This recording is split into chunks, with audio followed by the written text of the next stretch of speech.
Thank you very much indeed. That's me on Twitter, if anybody tweets, and maybe you might like to use the hashtag Creativity Matters that our colleagues at the Lego Foundation were using yesterday if you want to have a conversation about this. I want to stand back now and get into Pavel's plane and fly not just over Russia, not just down over India, but over the world and see if there are some things that we're beginning to learn as we do this together. And I want to start with a question to you. How many of you are parents?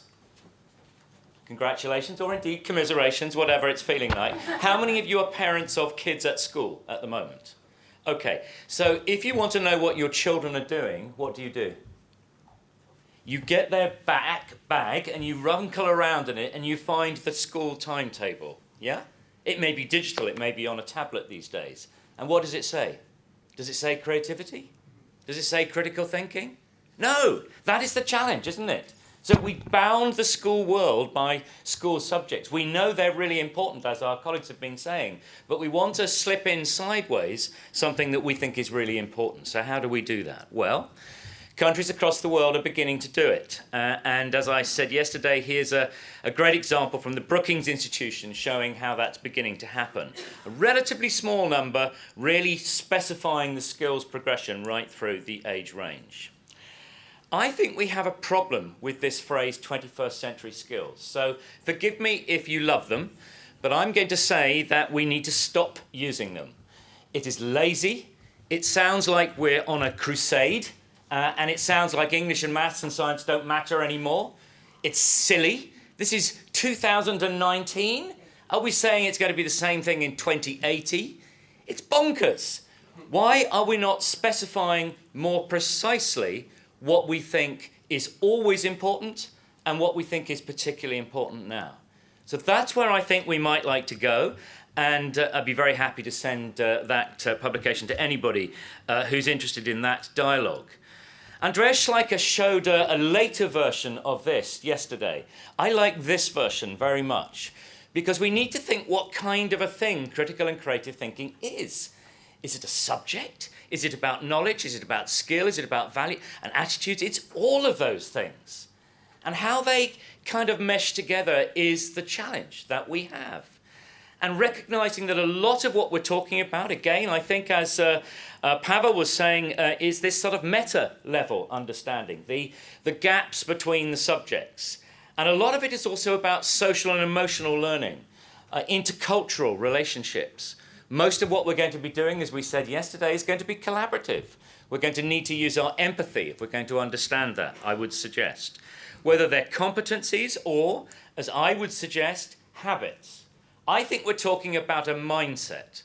I think we're talking about a set of creative habits, which when taken together make up what it is to be an effective creative thinker. Creativity, creative thinking, critical thinking, I'm going to argue can come together. They're sometimes seen as kind of mutually exclusive ends of a spectrum, and I think they're not. I think they can be integrated. Anybody who's an educational philosopher will recognize I'm stealing from Gilbert Ryle here. So it's something about knowledge, knowing what, knowing how, knowing what and how and being able to do it, but most importantly, choosing to do it because it's become a habit. So it's no good saying I'm good at having ideas, but then going all blank when you're put in one of the wonderful tinkering labs that we heard about. So the model that we developed with our friends at the OECD has been around for 6 years only and tries to bring these different strands together. And I think this is the equivalent, the analogue of a school timetable. Teachers need to have something that they can say, this is not vague, and this draws on some evidence, and I offer this to you. But rather than spend any more time on that, let me remind you it's widely in use. So here it is in my favourite school in the world, Rooty Hill High School, in the western suburbs of Sydney, Australia, and here it is south of the river in London. Here it is in Western Australia, being explored at the same time as kids, this is metacognition in action, are looking at something they've just made and trying to describe it and their learning. Here it is in a professional learning context being used in Frutillar in the south of Chile. And here is a Spanish version of it, which I'm thrilled to see.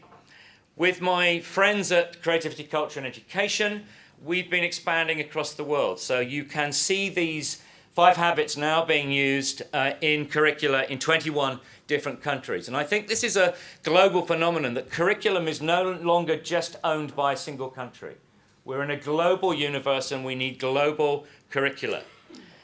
And as Stefan launched yesterday, I'm sorry, this is my photograph of my book because I couldn't take a good enough copy.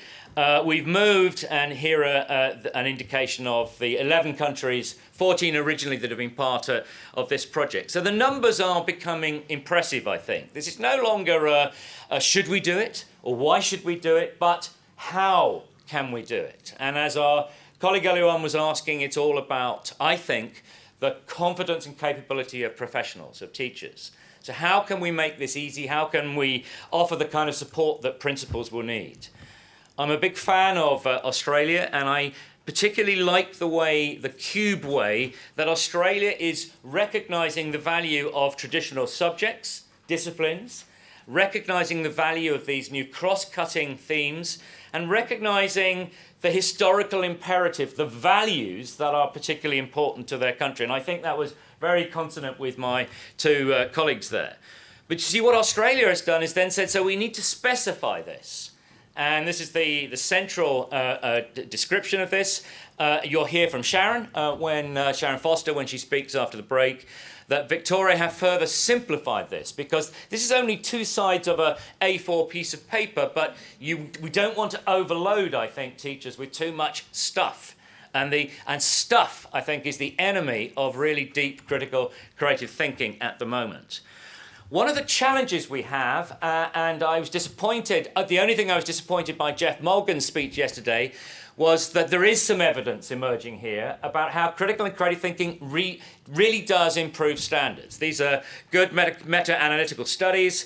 There are a lot more of them. This is just a preliminary piece of work undertaken for the Victorian Curriculum Assessment Authority. But I think we need to get much more confident by saying we want young women who are great engineers and really critical and creative thinkers. There's no conflict there, and we want both. And I really like the emphasis from our colleague from the Russian Federation on that idea. In Australia, and many of the models, as I take you on this plane tour, are circular. This is not an accident, because it implies that we can not have a hierarchy, but we can think how we want to use something in a different context. In the Asian Pacific world, they have another phrase, transversal competencies. This is a jargon alert moment, I think, colleagues. When I go back to good, worthy, hard-working school principals and say, hey guys, here are the transversal competencies we're going to be focusing on this week, what do you think they do? Well, they reach for the sick bag, don't they? And they say, can you speak plain English? So we've got to be careful in describing this, that we don't go too far down into our jargon temptation. It's called different things in different parts of the world. This is Singapore, where it's called critical and inventive thinking. I think Singapore's a really good touchstone.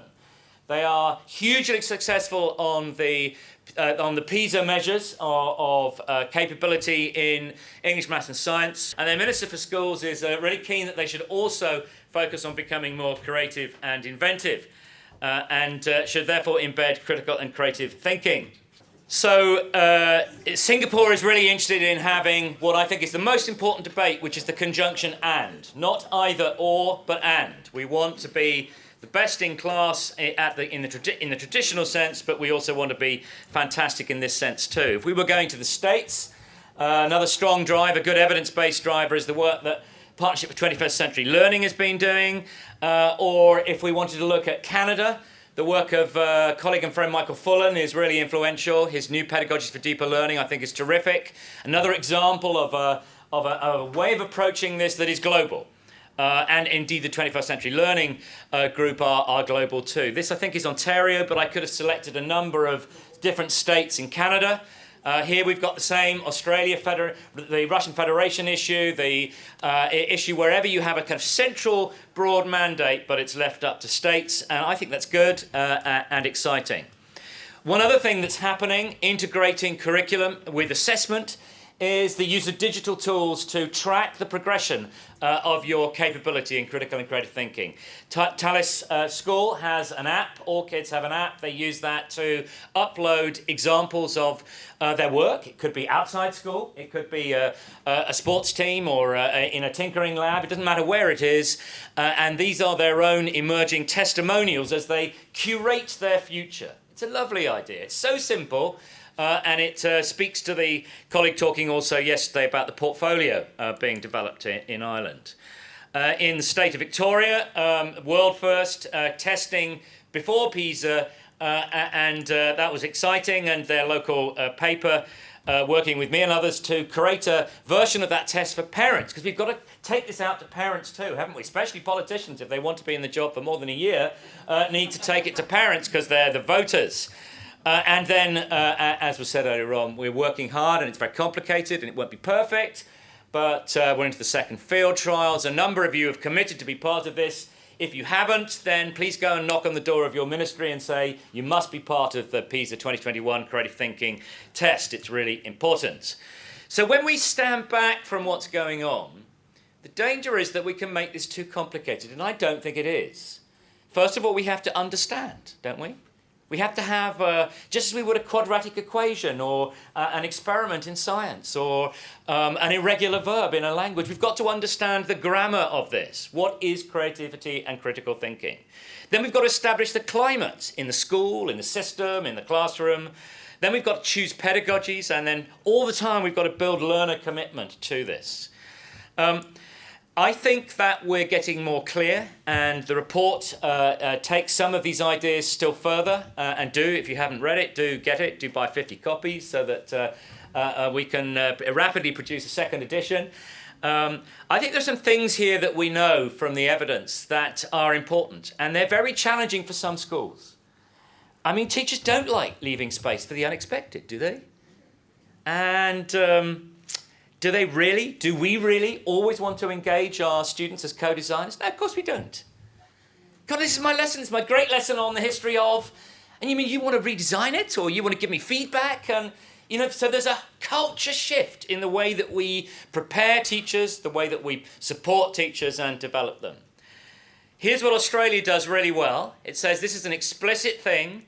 My metaphor is of a split screen. Today we're learning about the settlement of Australia, and at the same time, we're exercising our critical thinking, because the British did some nasty things, and we need to be clear about what they did, what we did. We're learning about the causes of we're learning about history in England, the Tudors, all those very wealthy people who lived in castles, and we're also exercising our social and emotional learning in empathizing with what it was like to be out in the cold, not to be in that nice warm palace. So that's really important that we embed it. I particularly like the work of Project Zero. So how many know this? This is Harvard's wonderful kind of think, do lab, test lab, and all sorts of colleagues there, but Ron Richard particularly I like. So if you want kids to think, puzzle and explore, guess what? Teach them to think, puzzle and explore, and make that a routine as important as take your coats off, put your books down and ready to start. That's what we've got to do. We've got to embed it, so making critical and creative thinking normal. It's not odd, it's routine. It becomes a disposition. And I think we can be quite scientific about this, drawing on literatures. We've had problem-based learning mentioned by both of my colleagues and others. But I think there's a whole literature, for example, about deliberate practice that we need to get smarter on. And if we really are going to treat our young people as designers, a whole literature about classrooms as learning communities. I think our colleagues yesterday talking about play and playful experimentation, I think this is really, really important. And the whole work that people like Carol Dweck and Angela Duckworth have been doing about emotional self-regulation, our own image as a learner, incredibly important in this. A lot of the lessons here can be found in the early years, those colleagues who are working with very young children. Giving kids the chance to make their own decisions, to set their own challenges, to assess their own work. I think that's really important. This is a piece of work we did with the Mitchell Institute in Melbourne in Australia.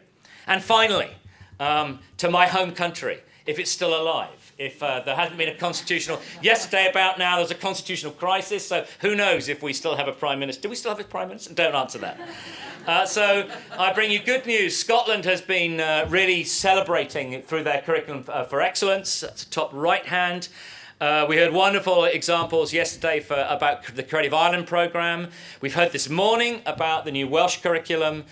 And you heard from Nick Sirota that the Durham Commission is going to be recommending a lot of important things which we just hope the Department for Education will take some heed of. Thank you very much for listening. Thank you.